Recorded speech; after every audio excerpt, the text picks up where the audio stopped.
जय हिंद दोस्तों। आशा करता हूँ आप सभी स्वस्थ होंगे, सुरक्षित होंगे। आप सबका स्वागत है आपके अपने चैनल एवी इन्फोमेल में। और आज दोस्तों हम लोग विस्तार से चर्चा करने जा रहे हैं प्रधानमंत्री मुद्रा योजना PMMY के बारे में। दोस्तों ये योजना बहुत ही अच्छी योजना है जो कि इच्छुक ऋणार्थी हैं व्यावसायिक गतिविधियों के लिए, उनको 10 लाख रुपए तक का व्यावसायिक लोन उपलब्ध कराती है बिना किसी सिक्योरिटी के। दोस्तों आप सबसे रिक्वेस्ट है कि प्लीज़ वीडियो अंत तक ज़रूर देखें क्योंकि कोई भी इम्पॉर्टेंट पार्ट आपसे मिस नहीं होना चाहिए। दोस्तों ये योजना जो है 8 अप्रैल 2015 को शुरू की गई थी भारत सरकार द्वारा, जिसका मुख्य उद्देश्य 10 लाख रुपए तक के व्यावसायिक लोनों को सैंक्शन कराना है MSME सेक्टर के लिए। ये लोन आप किसी भी जो शेड्यूल्ड कमर्शियल बैंक हैं, रीजनल रूरल बैंक हैं, स्मॉल फाइनेंस बैंक हैं या फिर NBFCs वगैरह से अप्लाई कर सकते हैं। अधिक जानकारी के लिए आप mudra.org.in पर भी देख सकते हैं क्योंकि वहाँ पर इसकी संपूर्ण जानकारी उपलब्ध है। अगर आपको लोन लेना है तो दोस्तों आप इसका जो ऑफिशियल पोर्टल है वहाँ से भी इसको ऑनलाइन आवेदन कर सकते हैं या फिर किसी भी बैंक की शाखा में जाकर समक्ष प्रस्तुत होकर के बैंक अधिकारी से संपर्क करके इसको आप आवेदन कर सकते हैं। दोस्तों इसके अंदर जो मुद्रा स्कीम है इसको 3 भागों में बांटा गया है। पहला है शिशु, दूसरा किशोर और तीसरा तरुण। जो भी लोन की राशि है वो अगर 50,000 रुपये तक की है, अगर आपकी रिक्वायरमेंट 50,000 रुपये तक की है तो वो शिशु लोन कहलाएगा मुद्रा में। अगर 50,000 से 5 लाख रुपए तक के लोन की आवश्यकता है तो वो किशोर में आएगा, और अगर 5 से 10 लाख रुपए तक के लोन की आवश्यकता है तो वो तरुण मुद्रा स्कीम के अंदर आएगा। सबसे पहले दोस्तों हम लोग देख लेते हैं कि अगर आप शिशु लोन यानी कि 50,000 रुपये तक का लोन लेने के लिए जा रहे हैं तो उसके लिए आपको क्या क्या डॉक्यूमेंट्स चाहिए। देखिए ये वैसे तो मुद्रा योजना 2015 में आई थी, लेकिन आज पुनः इस वीडियो को बनाने का उद्देश्य यही है क्योंकि अभी बहुत सारे हमारे युवा भाई बहन जो हैं वो इस समय बेरोज़गार हैं, कोविड की स्थितियां देश में हैं, अपना खुद का व्यावसायिक गतिविधियों को चलाना चाह रहे हैं लेकिन उसके लिए उन्हें पूंजी की व्यवस्था नहीं हो रही है। तो इसीलिए आज हम लोग इसको पूरा डिटेल के अंदर एक बार डिस्कस कर रहे हैं ताकि आप सबको पता पड़ जाए कि किस तरीके से लोन ले सकते हैं, क्योंकि अभी भी लोगों के दिमाग में काफ़ी भ्रांतियाँ हैं कि लोन लेना बहुत ही कॉम्प्लेक्स प्रोसेस है, जबकि ऐसा नहीं है। इसको बहुत ही सरल और सुगम तरीके से भारत सरकार ने बना दिया है। तो प्लीज़ इसके अंदर आप लोग देखिए कि आपको कौन कौन से डॉक्यूमेंट्स चाहिए। पहली चीज़, आपके पास अपना कोई भी आइडेंटिटी प्रूफ होना चाहिए, उसको सेल्फ अटेस्ट करके, जैसे कि आधार कार्ड हो गया, पैन कार्ड हो गया, फ़ोटो ID प्रूफ कोई को जो गवर्नमेंट के द्वारा इशू किया गया है, ये सब चीज़ें हो गई। रेजिडेंस का प्रूफ आपके पास होना चाहिए। एक रीसेंट पासपोर्ट साइज़ फ़ोटोग्राफ चाहिएगा। अगर दोस्तों आपका जो प्लान है उसके अंदर आपको टर्म लोन की आवश्यकता है, कोई उसमें मशीनरी की आवश्यकता है, तो उस मशीनरी की कोटेशन आपको साथ में लगानी है। उस कोटेशन के साथ आपको जो सप्लायर के डिटेल्स हैं और उसका अकाउंट नंबर है वो भी मेंशन करना होगा, क्योंकि जो भी आपके लोन के प्रोसीड्स होंगे वो फिर डिसबर्समेंट के बाद उसी खाते में जाएंगे, वो पैसा आपको नहीं मिलेगा। इसके बाद दोस्तों आपको अपना प्रूफ ऑफ बिज़नेस, जो कि उद्यम रजिस्ट्रेशन है, आजकल MSME की तरफ से गवर्नमेंट ऑफ इंडिया ने, MSME मंत्रालय ने ये चीज़ कही है कि आप हर एक बिज़नेस को उद्यम के अंदर रजिस्टर कराइए, जिससे कि क्या होगा कि कोई भी बेनिफिट अगर गवर्नमेंट की तरफ से देना है तो उनको मालूम रहेगा कि आप लोग MSME के अंडर रजिस्टर्ड हैं।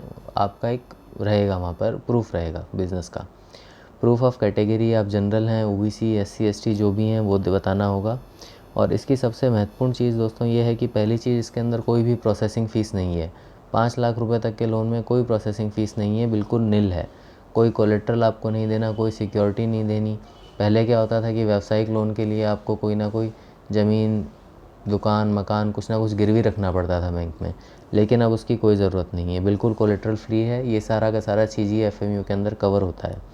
रीपेमेंट पीरियड आपको 5 साल यानी कि 60 महीने की आपकी किस्तें बन जाती हैं, उसके अंदर आपको उसको पुनः चुकता करना होगा बैंक को। और एक जो सबसे महत्वपूर्ण चीज़ है, आप लोगों की जो सिबिल होती है या आपकी जो क्रेडिट रिपोर्ट होती है, उसके अंदर आपको डिफ़ॉल्टर नहीं होना चाहिए। यानी कि अगर आपने पहले किसी भी बैंक से या किसी भी संस्था से फाइनेंशियल लोन ले रखा है, आजकल जैसे कि आप लोग मोबाइल वगैरह के लिए भी लोन लेते हैं, और उस लोन को आपने समय पर पुनर्भुगतान नहीं किया, यानी कि आपने उसका मंथली रीपेमेंट अगर नहीं करा है, तो आपकी सिबिल में क्या होगा, उस चीज़ की DPD शो करेगी। और DPD को दोस्तों बैंक बहुत ही गंभीरता से लेते हैं। अगर आपकी सिबिल में DPD है तो बैंक्स आपको नया लोन सैंक्शन करने में हिचकिचाते हैं। तो इस बात का ज़रूर ध्यान रखें कि भले ही आपने पूरा का पूरा पैसा भरा है, लेकिन वो समय पर अगर नहीं भरा है तो सिबिल आपकी उससे बिगड़ जाती है। तो प्लीज़ आप लोग इस चीज़ का विशेष ध्यान रखें। तो ये दोस्तों सब कुछ था शिशु के बारे में। अब हम लोग किशोर देख लेते हैं, जिसके तहत 5 लाख रुपए तक के लोन जो हैं वो सैंक्शन किए जाते हैं मुद्रा स्कीम में। इसके लिए आपको क्या क्या डॉक्यूमेंट्स चाहिए? एक तो आपका आइडेंटिटी प्रूफ, जो कि आधार कार्ड या पैन कार्ड हो सकता है, रेजिडेंस का प्रूफ, रिसेंट सा फ़ोटोग्राफ। अगर आपकी प्रोप्राइटरशिप फ़र्म है तो केवल प्रोप्राइटर के लिए, अगर पार्टनर्स की फ़र्म है, पार्टनरशिप फ़र्म है तो सभी पार्टनर्स के पासपोर्ट साइज़ फ़ोटोग्राफ, और लास्ट 6 महीने का आपका करंट अकाउंट या सेविंग अकाउंट का स्टेटमेंट उसके साथ लगेगा। 2 साल की दोस्तों इसमें कम से कम आपको बैलेंस शीट की रिक्वायरमेंट रहती है, जिसके ऊपर बैंक्स जो हैं आपका असेसमेंट करती हैं कि इनको कितने लोन की आवश्यकता है। और अगर आपकी फ़र्म जीएसटी के अंदर रजिस्टर्ड है, आप जीएसटी के रिटर्न भरते हैं, तो वो जीएसटी के रिटर्न भी आपको इसके साथ में प्रस्तुत करने होते हैं। दोस्तों, अगर आपने टर्म लोन के लिए यानी कि कोई मशीनरी की आवश्यकता है और उसके लिए लोन अप्लाई किया है, तो उसमें आपको पूरे लोन समय के लिए उसकी प्रोजेक्ट रिपोर्ट प्रस्तुत करनी पड़ेगी। मानिए आपने 5 लाख रुपए का लोन लेने के लिए एप्लीकेशन दी है बैंक में, और वो टोटल टर्म पीरियड उसका आपने रखा है 5 साल यानी कि 60 महीने, तो आपको संपूर्ण 5 साल के लिए उसकी प्रोजेक्ट रिपोर्ट जो है वो बैंक को देनी होगी। साथ ही अगर आप वर्किंग कैपिटल के लिए अप्लाई कर रहे हैं, तो आपको अपनी जो भी एक्चुअल बैलेंस शीट है, अगर ऑडिट होती है तो ऑडिटेड फर्म है, ऑडिट बैलेंस शीट आ जाएगी, या फिर आपकी अगर एक्चुअल है, नॉन ऑडिटेड है, तो एक्चुअल बैलेंस शीट आ जाएगी, और नेक्स्ट ईयर की जो है आपकी एस्टिमेटेड बैलेंस शीट आ जाएगी, जिसके ऊपर बैंक्स जो हैं आपकी वर्किंग कैपिटल को एसेस करेंगी।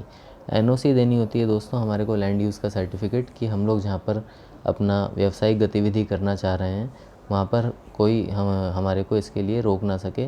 ये आपको गवर्नमेंट डिपार्टमेंट से इशू होता है। और जैसा कि मैंने पहले बताया था कि अगर आपकी जो फ़र्म है वो पार्टनरशिप में रजिस्टर्ड है, तो उसके लिए आपको रजिस्टर्ड पार्टनरशिप डीड जो है वो प्रस्तुत करनी होगी। साथ ही आपको एसेट और लायबिलिटी का स्टेटमेंट है वो भी देना पड़ेगा, A&L बोलते हैं उसको।